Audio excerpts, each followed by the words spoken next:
Hey les bambins, j'espère que vous allez bien, en tout cas moi ça va nickel.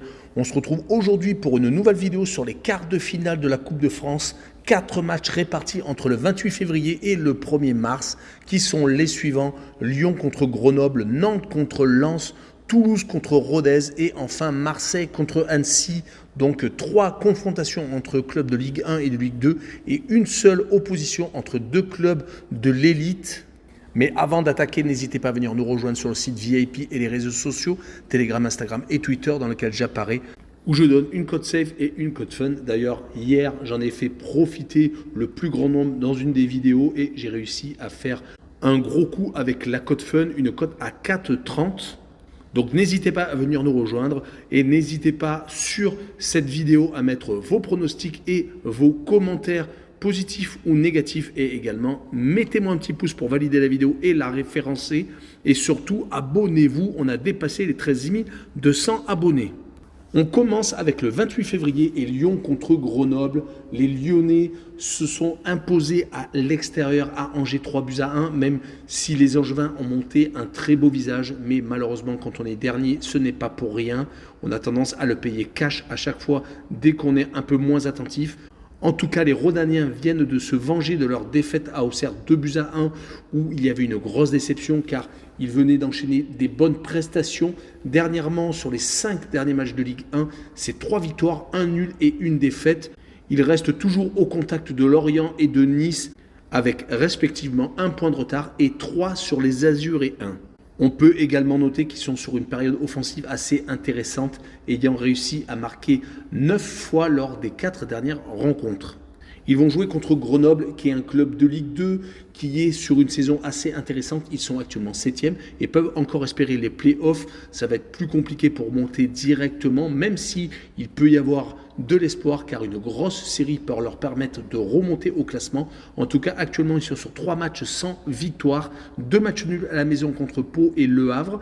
Le Havre, c'était assez intéressant, car les Havrais sont leaders incontesté de cette division et s'était incliné 2-1 à Caen.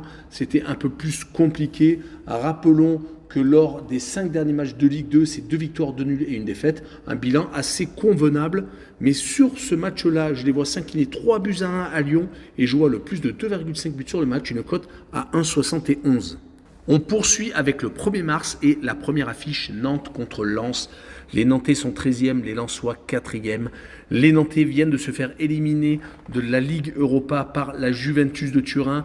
Après avoir fait match nul, 1 but partout dans le Piémont, ils ont été étrillés au match retour 3-0 avec un Angel Di Maria de gala. Il a réalisé le triplé. L'ancien du Paris Saint-Germain est toujours aussi monumental sur la lancée d'une Coupe du Monde réussie. Malheureusement, les Nantais ont enchaîné sur une défaite à la maison contre Rennes, perdant 1-0. Et je m'excuse encore pour les Nantais qui ont été offensés quand j'ai parlé du derby breton. Nantes n'est pas en Bretagne, je le confirme. Sur ce match-là, donc une défaite 1-0, ils sont sur 3 défaites consécutives après le 3-1 contre Lens. Mais là, ils avaient fait un turnover espérant se qualifier contre les Italiens. Donc 4 matchs sans victoire. Mais il ne faut pas verser dans le catastrophisme car les Nantais avaient enchaîné énormément de clean sheet après la reprise, après la Coupe du Monde. Donc attention aux Nantais qui sont toujours dangereux, surtout qu'ils vont jouer contre les Lensois qui viennent de gagner contre Nantes justement, comme je vous l'ai dit un peu plus tôt, lors de la 24e journée, c'était le 19 février. Depuis, ils se sont fait accrocher par Montpellier, 1 but partout, perdant l'occasion de rattraper les Marseillais qui ont été étrillés, mais on va y revenir plus tard par le Paris Saint-Germain. En tout cas, sur les 5 derniers matchs de Ligue 1, les Lensois sont sur une seule victoire, 2 défaites et 2 matchs nuls. Donc ils sont en légère perte de vitesse, c'est le cas de le dire. Mais ils font partie toujours des prétendants pour la Ligue des Champions en fin de saison. Mais sur cette rencontre, je vois bien un but partout avec les 2 équipes qui vont s'accrocher jusqu'au bout. Bizarrement, Lens a l'air ultra favori sur ce tour, alors que les Nantais ne sont pas totalement à la rue. Mais pour assurer le coup, je vois bien les 2 équipes marquées avec une cote à 1,93. On continue avec Toulouse contre Rodez. Les Toulousains promus dans l'élite font une saison ultra intéressante. car il propose énormément de beaux jeux. D'ailleurs, ça s'est ressenti dans les résultats ces dernières semaines. Certes, il reste sur 2 défaites consécutives, mais ils ont joué contre des équipes qui étaient très en forme, comme Marseille et comme Reims, qui n'a pas perdu depuis 17 rencontres en Ligue 1. Les Toulousains ont été très intéressants à la maison, à part la défaite contre les Marseillais sur les 5 derniers matchs de Ligue 1. Ils avaient enchaîné 3 victoires, dont un match nul et donc une défaite contre les Marseillais.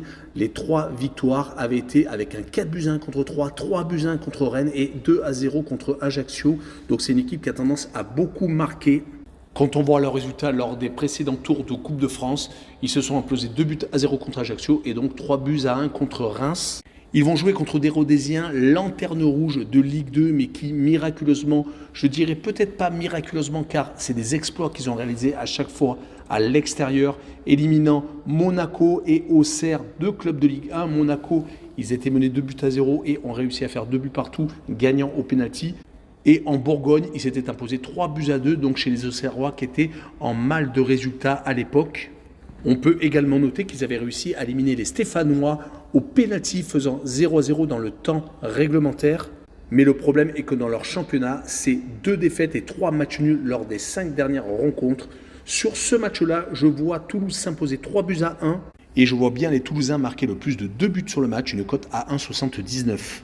Et on finira par Marseille contre Annecy. Les Marseillais restent sur une grosse défaite. 3-0 avec un Mbappé en feu qui a égalé le nombre de buts sur l'histoire du Paris Saint-Germain, 200 exactement, égalant Cavani. Les Parisiens se sont donc vengés de leur élimination en 8e de finale au Vélodrome, 2-1. Les Phocéens stoppent donc une série de 3 victoires consécutives, toutes compétitions confondues, car ils restaient sur la victoire contre le Paris Saint-Germain et 2 victoires en déplacement à Clermont et à Toulouse, où ils ont montré à chaque fois du caractère. Les Marseillais ont bien entendu un objectif, c'est de gagner cette Coupe de France, car depuis 1989, et Jean-Pierre Papin, capitaine, qui avait fait la bise à François Mitterrand pour l'occasion, depuis plus aucune victoire en Coupe de France. Certes, ils ont gagné 3 Coupes de la Ligue consécutives sous le règne de Didier Deschamps, mais depuis, c'est le calme plat. Un seul titre de champion de France lors des 20 dernières années. Tout le peuple marseillais veut cette victoire en Coupe de France, mais il va falloir se réveiller après cette claque subie contre les Parisiens. Mais Tudor avait tout misé sur le marquage individuel sur Mbappé, de Bailly et de Balardi, mais ça n'a pas marché. Les 2 meilleurs à ce jeu sont Mbemba et Gigot. Ils étaient tous les 2 absents. Ils vont sans doute faire également tourner, car ils vont jouer contre une équipe de Ligue 2. Payet, Vitinha, Unai, voire d'autres joueurs risquent d'avoir beaucoup plus de temps de jeu.